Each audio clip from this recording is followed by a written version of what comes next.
So my doctor called me a princess the other day when I was following up. Actually, I'm more like a queen, but princess because sometimes I just don't want to have any stress of responsibilities. But honestly, I am. And I take good care of myself. By taking care of myself, I teach others how to take care of me. Now, self care isn't just luxury, it's about how to regulate yourself. Stress is not good for you mentally and also physically. Chronic stress disrupts so many things in your body. It activates your nervous system where you start to dysregulate hormones, and chronic stress can elevate hormones like cortisol. It can lead to a disruption of your sleep cycle. It can lower your immune system. You can get sick more often. And also, this can also lead to chronic medical conditions such as diabetes, high blood pressure, and heart disease. And so it's really important to try to manage stress. None of us can avoid it, but I want to share some things that I do in my daily activities and my daily life that helps keep me regulated. I think it shows.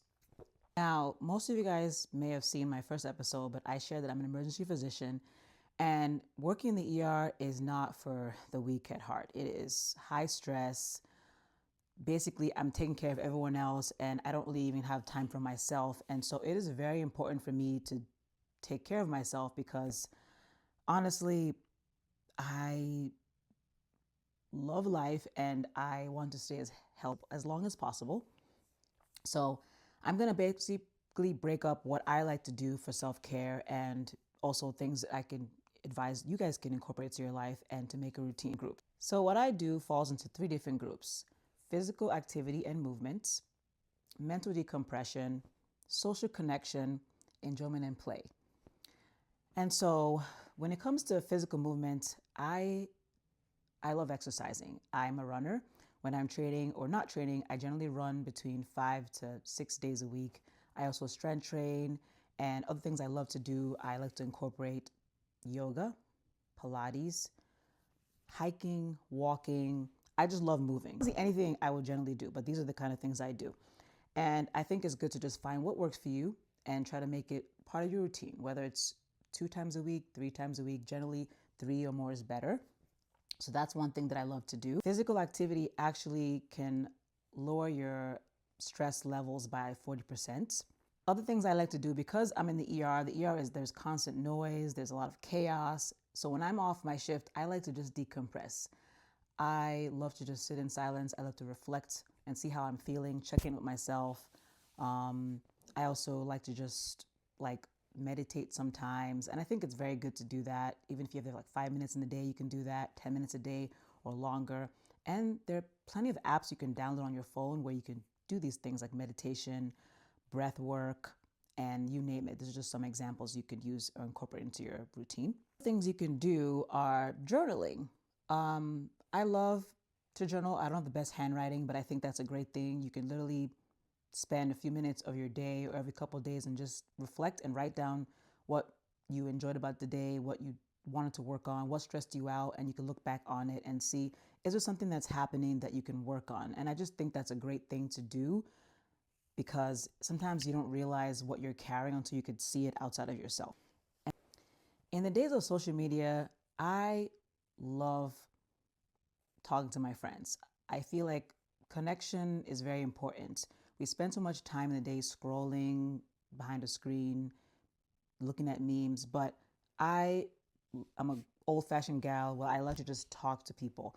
Even if I have 5 minutes in the day or 10 minutes in the day or even an hour, and not every day, but when you spend so much time behind a screen, you don't realize how much you're not really connecting with people.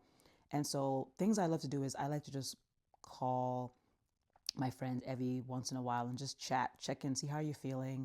And it actually feels really good because you don't realize how much you don't get to talk to people, even though you go to work and you might see people. And you may not necessarily have to do this every day or even every week, but I think if you can find 1 or 2 friends or family members that you can actually connect with, it actually just feels really good to talk to someone. Because sometimes you might feel alone, and by having those 1 or 2 people, it makes a difference in your life. And when it comes to enjoyment, sometimes you just don't want to talk to anyone, and that is okay. So we all love to watch TV. We have Netflix, we have Hulu, we have HBO. It's definitely great to do these things. Like I said, when we spend so much time on the digital screen, sometimes it's kind of good to just kind of get away from that. but it's definitely an option that I incorporate. I definitely watch Netflix every once in a while. And sometimes you just want to have laughs or watch some solving crime show things. I love to watch crime shows. Now, a part I want to add in is I love to travel. Now, not everyone has the time or the finances to incorporate traveling.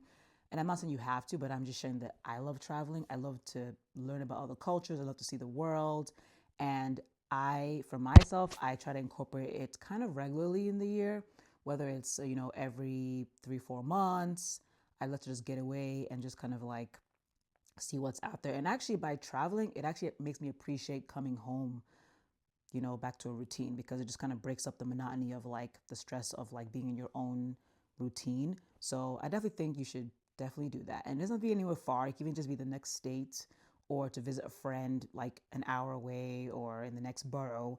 Travel doesn't have to be anything grand. I'm just saying that get out of your little neighborhood and it can be refreshing to your routine.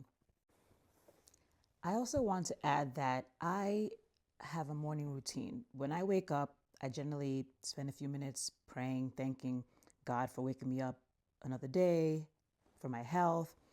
And then I don't like to rush my mornings. I generally give myself 2 hours before I go anywhere to just slowly get up, pray, get out slowly, shower, drink coffee. I drink coffee every day, and that just kind of calms me down, makes a good hearty breakfast, and then I'm ready to go.